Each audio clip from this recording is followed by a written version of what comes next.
Hello and welcome back to the Samantha Hearne channel, and in today's episode we're talking all about how to deal with failure, how to learn how to fail, and why failure is so important for your mindset and your business.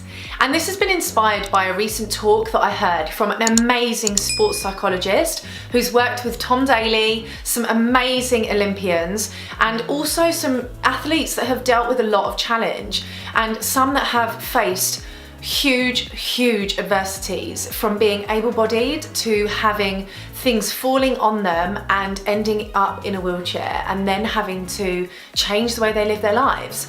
And this talk was all about failing, challenges, and how we can learn to use them to our advantage. And in this talk it really empowered me, and I want to give you the takeaways that I learned, because although it wasn't about entrepreneurship and it was about sports and elite sports people, it just really motivated me to think that there are so many of you out there who have experienced failing in your business, have had things not work in your business, and potentially aren't seeing this in the way that we should. So I want to give you some takeaways that I learned from my talk, that I experienced, and also why I really do think that we need to learn to love failure, and why failure is so important for us, our business, but ultimately for our mindset. So I really hope that this resonates with you.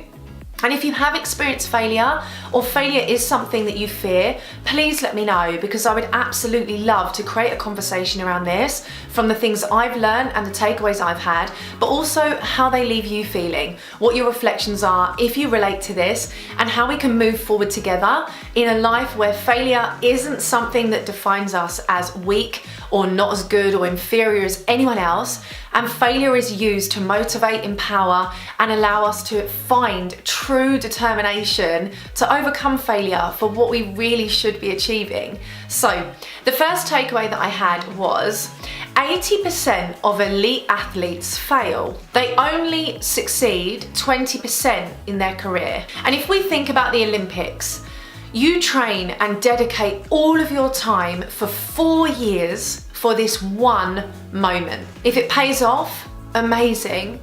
And if it doesn't, was it all not worth it? And in this talk, that question really resonated with me. For everything we do in our business, for all of the training we put in, for all of the content we create, for all of the hours we spend with our clients, for that one course that doesn't launch how we wanted it to, for that one time we don't make our financial goal, does that make everything else we've been creating worthless? Does it mean all of the content, all of the people you've been empowering through your podcast, your YouTube channel, your Facebook group, all of the trainings you've been giving, your website blogs, does it mean none of that's worth it? And that really stuck with me, because I thought, if the most amazing athletes, world champions, world-class people only succeed 20% of the time, their journey, that other 80%, does that detract from that 20? No.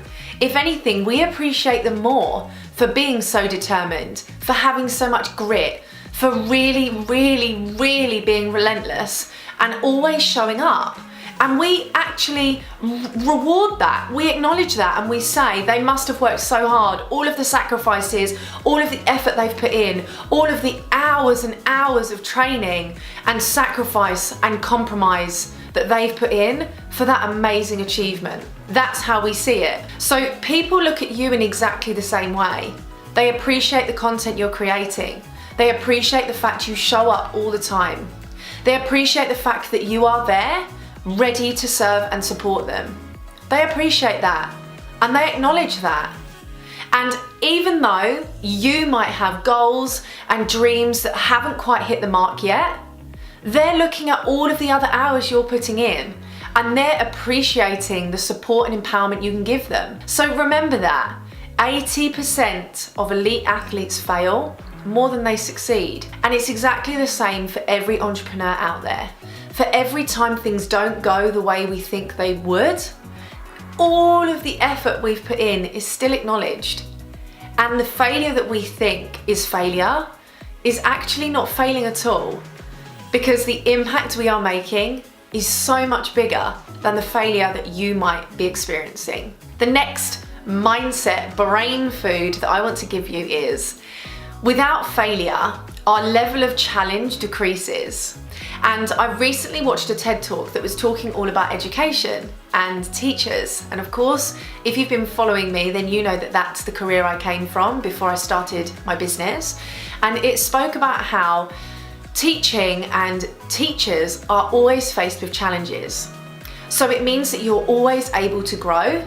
And there was one actor that he mentioned that had achieved every single success. He was a producer, and he then decided one day he was going to give up. He didn't want to do it anymore. And he was interviewed about why he was giving up when he was so successful.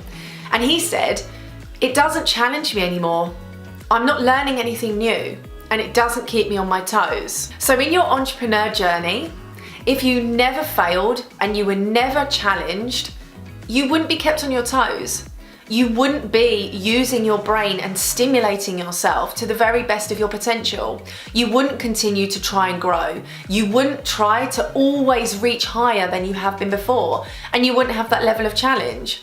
Without failing, how do you know what that challenge looks like? How do you have that stimulation? And failure, the word failure itself doesn't mean it's a complete disaster, FYI. It just means maybe it didn't go to the 10K launch and you hit 8K. You know, think about that, bring that perspective back in. Without challenge, you're not growing, you're not evolving, and you're not having the stimulation that you deserve. And so does your brain, so does your potential. So allow yourself to realize that without failing, our level of challenge decreases and we don't have the same amount of oomph, you know, that gumption that we really deserve to have for our business, for our community and our clients, and we should be showing up with. And when that goes, exactly like the actor, we lose our interest and we lose that passion. And that's what failure can give us. It can give us the determination and the challenge to always stay interested, that passion, that desire to do better next time. And that is the secret sauce that we all need to keep in our journeys, our businesses, our entrepreneurship, to keep us going, to keep that fire ignited. My final top tip for you is from a story that I read. So you can see I've been doing my research on failure and changing my mindset around failure. And this story was about the first person that climbed Mount Everest. I don't know if you've climbed Mount Everest, let me know. But I certainly haven't, and I know that it can take anywhere from a month to 6 months to climb Mount Everest. It is a grueling challenge, and the first person ever to do that failed 20 times before he got to the peak. And when he was interviewed after he failed for the 20th time, he said, he was asked, "What makes you want to keep going? Do you really think you're going to get to the top of Everest? You know, this isn't working out." And he said, "The mountain isn't growing. The mountain won't go anywhere. I will reach the top because I'm still growing." If you take nothing else from this video, when you think about failing and you think about failure, you are still growing. And some of the challenges that you might be facing are fixed. They're not going anywhere, but you are. You can grow past your Mount Everest and you will get to the summit. You will reach that peak of that mountain because you are growing. And for every failure you experience, you will learn a lesson that will mean the next time you don't make that failure happen again and you grow.